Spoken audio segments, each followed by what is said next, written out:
Willow, written and illustrated by Jennifer Ann Long.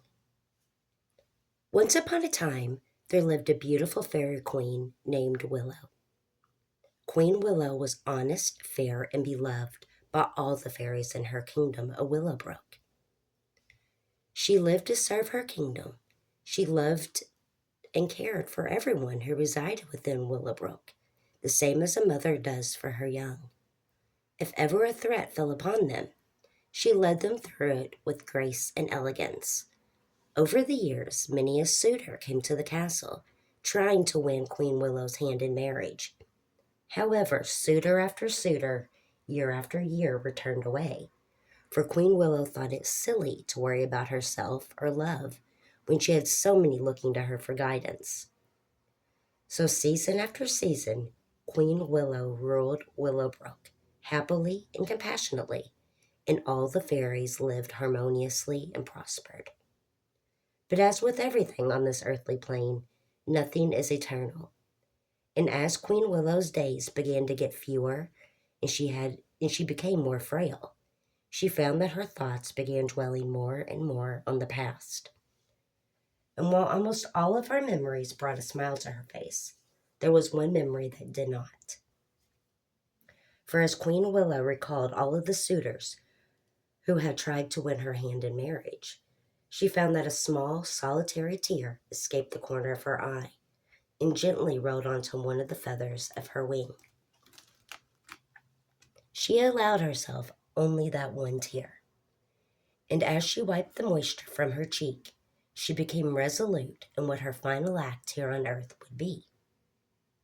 She carefully hoisted her very frail body from her bed and made her way to the balcony off of her bedroom.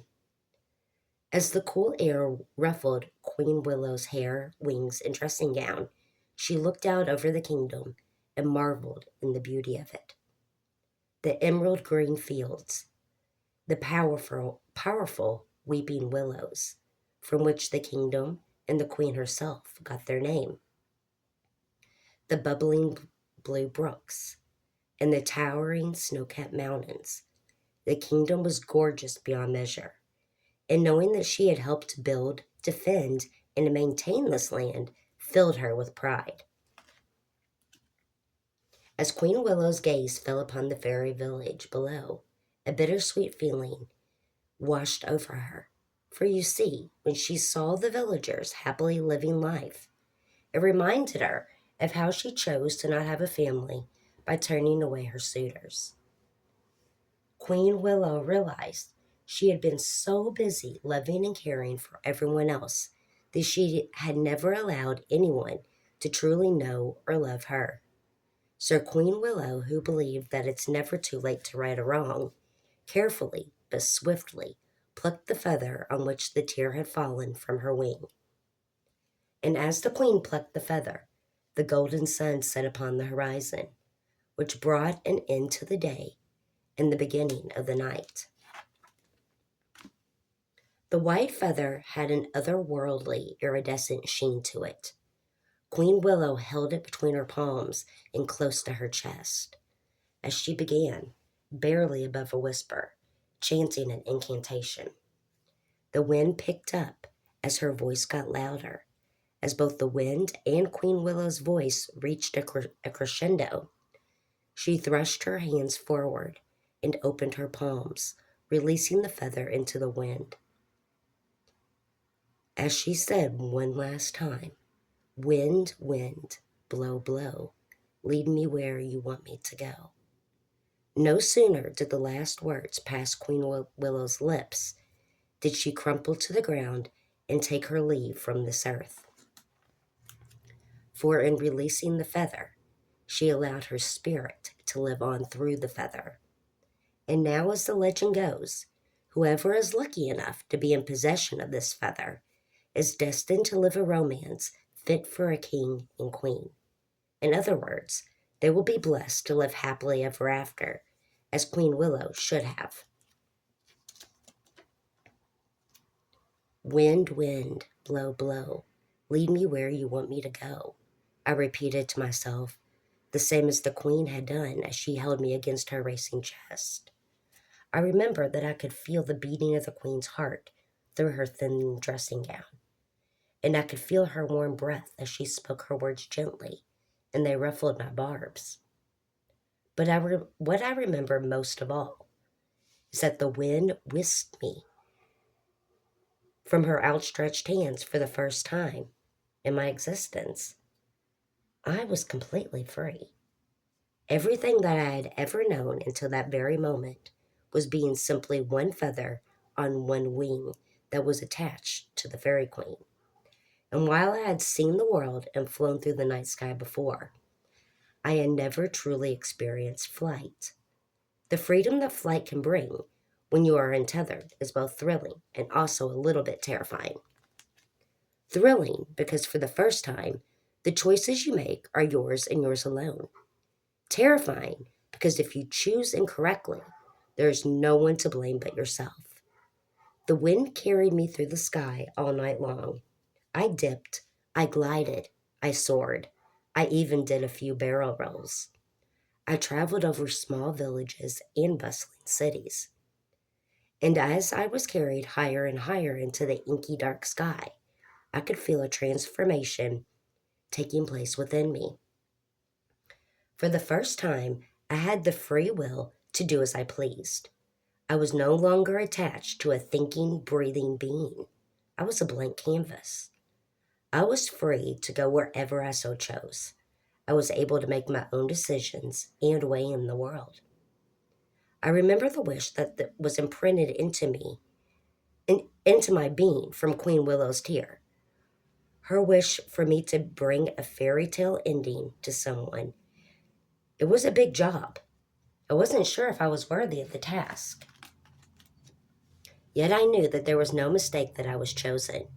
Queen Willow always relied on her own intuition. She had never believed in coincidences. So if she believed that I was capable, then so did I. As I continued to drift and be led by the wind, I began thinking of all the ways I knew feathers were used among humans. Yet admittedly, my knowledge was very limited. For you see, my experience thus far in life had been limited to the castle walls in the kingdom of Willowbrook. My existence had been heavily protected because the queen was always guarded and protected. I had never asked myself what I would do next in life. I thought that I would be buried along with her, which was customary. I assumed, quite incorrectly, that this would be my plot in life. And honestly, it was a plot that I was quite happy to have. To be a feather on the fairy queen's wing was quite a position to be born into, and considered quite an honor. But through shedding a tear onto me and plucking me from her wing, she chose me to live on as her successor, a job I didn't take lightly. The first image that came to mind was a feather collection that I had once seen in a picture. I remembered how neatly the feathers were displayed under the glass of the shadow box frame. Each feather had been fixed to a piece of red velvet fabric, and they were all neatly labeled by species. It was definitely a very fine way to be memorialized and admired by many, I had thought to myself.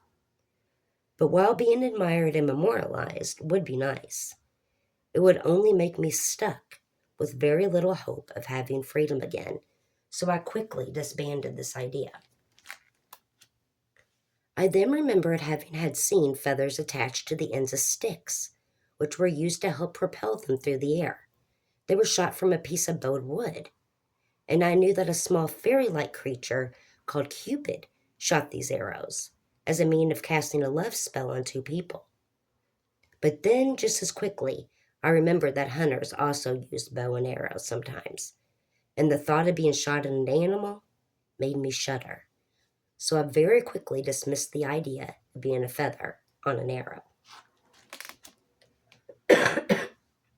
I then remembered that many a fairy had dream catchers, which were hung above their bed.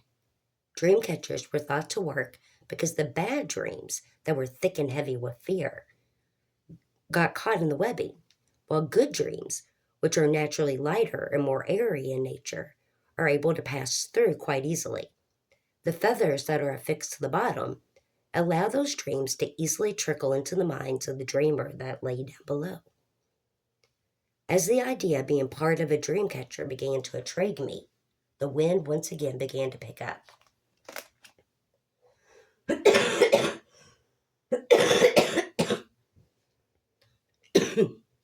The wind blew with such a ferocity that I first thought maybe I had angered it.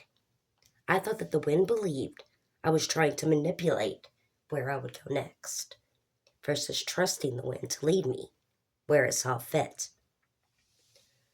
So I quickly began repeating the incantation that Queen Willow repeated before she released me into the air. Wind, wind, blow, blow, lead me where you want me to go, I repeated over and over to myself.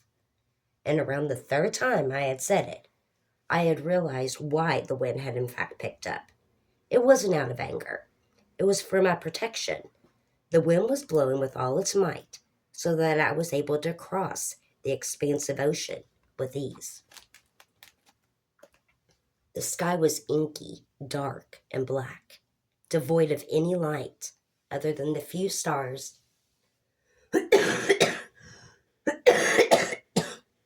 that dotted the night sky, and of course the moon.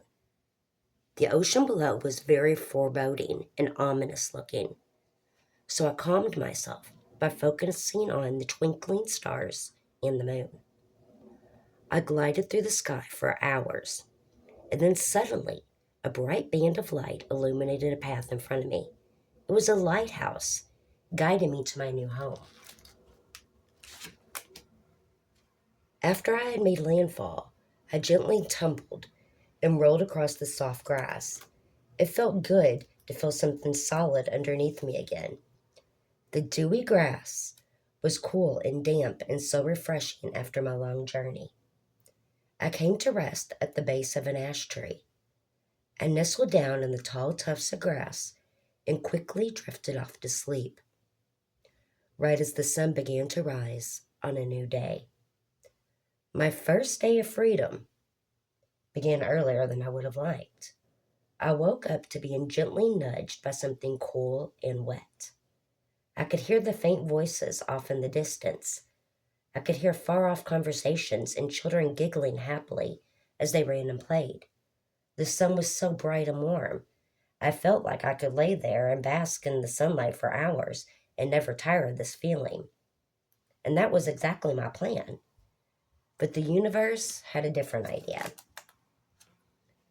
Just as I began snuggling down a little deeper into the tufts of tall grass, the cool, wet sensation that had awoken me earlier returned and began nudging me back into reality. It was a little brown puppy with black spots.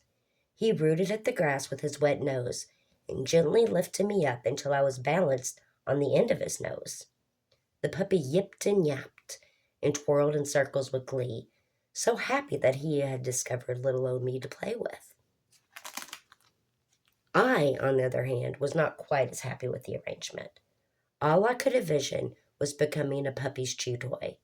I feared my mission would be over before it had even officially began. But however, that was not what took place. Because as the puppy playfully batted his paw at me, trying to get me dislodged from the end of his nose, a great wind picked me up and carried me away. The wind carried me out of the puppy's reach, even though he jumped, as if to try and retrieve me. Like a puppy jumps at a stick that is being thrown for them, the puppy pursued me until I sailed far from his reach. I, however, didn't stay aloft very long, and as the wind died down to a gentle breeze, I saw that I had merely traveled to the other side of the lighthouse. I saw a lot of jagged rocks around the base of the lighthouse. I most certainly did not want to land there. As I began my descent, I tried with all my might to angle myself away from the sharp peaks of rocks.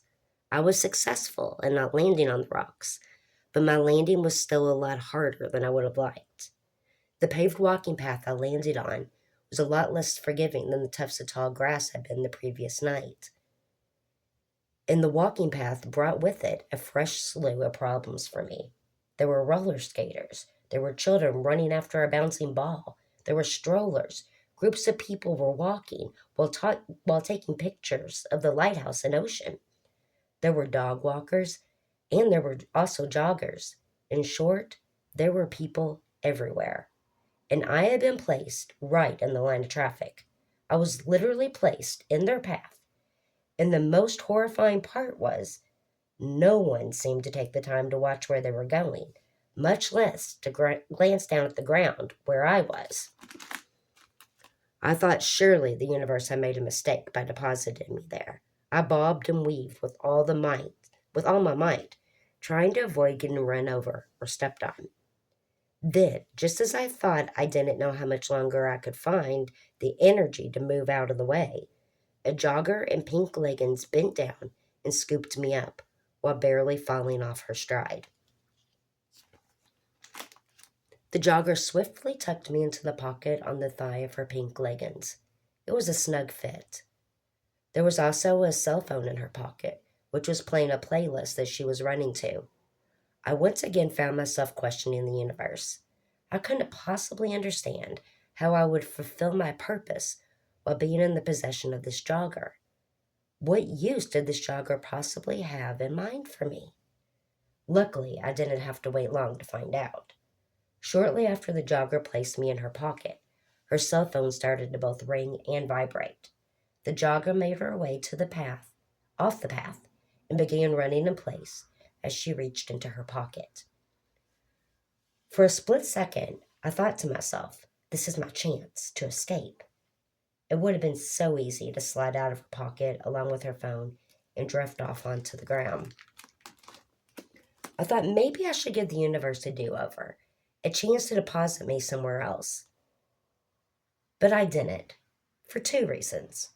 The first reason was somewhat selfish, I will admit. But the truth is, it felt good to be carried by a living, breathing creature again. It gave me a sense of security that I hadn't realized how much I had missed since my departure from Queen Willow. I wanted to be tethered, not drifting. The second reason I chose to stay is because I knew that if I was going to carry out this mission and not let Queen Willow down, then I had to have full confidence in the universe, the same as she had when she released me. So there I stayed safely in her pocket. I both accepted and anticipated what would come next in my journey. I was ready to be led where I needed to go. The lady in pink leggings didn't hold on to me for too long. I knew instinctively that the phone call had brought life-changing news. However, I didn't realize what an impact that call would have on my life. After the call had ended, the lady got in her car and drove away from the lighthouse with me in tow.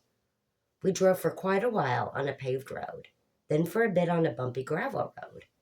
We even drove a slight distance on a dirt road before turning left and pulling into a parking spot. The whole drive was quite disorientating, and I was glad we had finally come to a stop. I had never traveled about without having the luxury of seeing where I was going before. The parking lot belonged to a small roadside market and gift shop that was located at the edge of town. I heard the crunching of gravel as the lady in pink leggings made her way across the parking lot, followed by the hollow thudding of her footsteps as she made her way up the wooden stairs and onto the front porch of the store, and finally the tinkling of bells as she opened the door and walked inside. As the door closed behind us, the shop owner called out, "Good morning, Rose. Did you stop by for your usual today?" "Yes," Rose replied, as she casually strolled through the gift shop area, admiring the wares. The shop owner retrieved a jar of homemade strawberry preserves and placed them on the counter. "Will there be anything else?" she asked, as Rose made her way to the counter. "No, nothing else for me," Rose replied, somewhat shyly. "But I do have something I thought you might enjoy," Rose continued, sounding somewhat unsure of herself. "It's a feather. I found it while I was jogging around the lighthouse path. It reminded me of you and all the beautiful things you make from found treasure. I don't know, I thought maybe you might have a purpose for it," Rose concluded. She then dug me out of her pocket and presented me to the shop owner. The shop owner's hazel eyes twinkled, and a smile upturned the corners of her lips. Thank you. Are you sure you don't want to keep it? Finding a white feather is quite a good omen. It's certainly a sign of good luck, she replied. Rose replied, Of course, I want you to have it. I thought of you and your beautiful handiwork the moment I saw it. I have no doubt you will do something special with it. In fact, I do believe you're right about it bringing good luck. Right after I picked it up and placed it in my pocket, I got a phone call that brought me the best news. Oh? The shopkeeper replied, hoping she would share the news. I'm pregnant, Rose blurted out as a smile escaped her lips and tears of happiness brimmed her eyes. We have been trying for so long. I can't believe it's finally happened. Pregnant? The shop owner echoed in excitement. Well, I would say that definitely is a clear indication that this feather does indeed bring its owner good luck. Both women smiled at each other somewhat shyly, knowing that in that moment something special had happened in that exchange, though neither could put their finger on exactly what. Stay right here. I got something for you. I'll be back in a flash, the shop owner said as she darted behind a hanging curtain which covered a doorway to the storage room.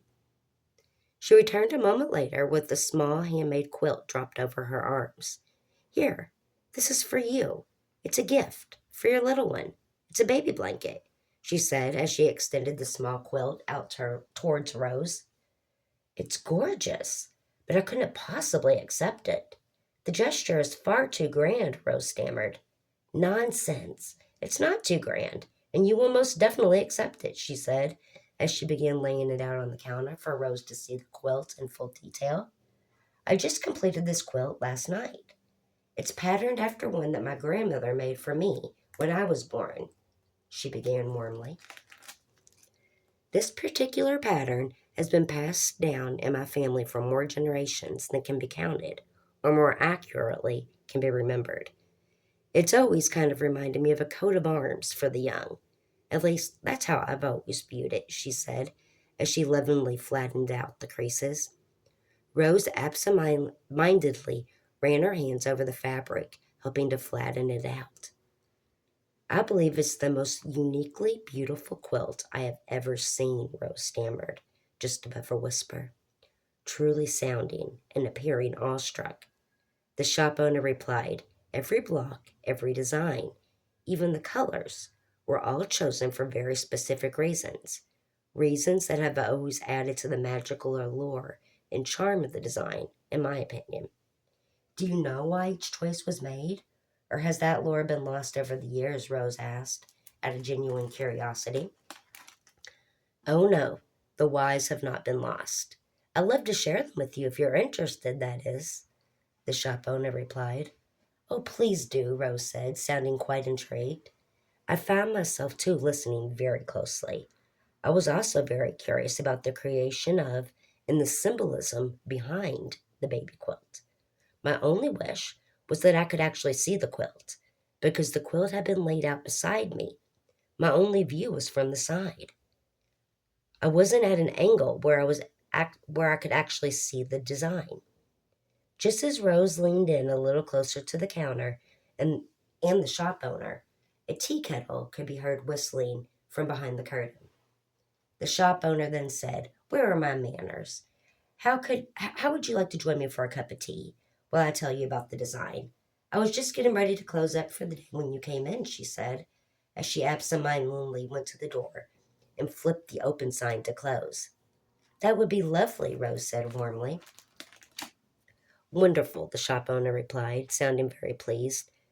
Come, bring the quilt to one of the tables, and I will grab us some tea. Do you take any lemon, sugar, or cream in yours? She asked as she quickly walked towards the curtained back room once more.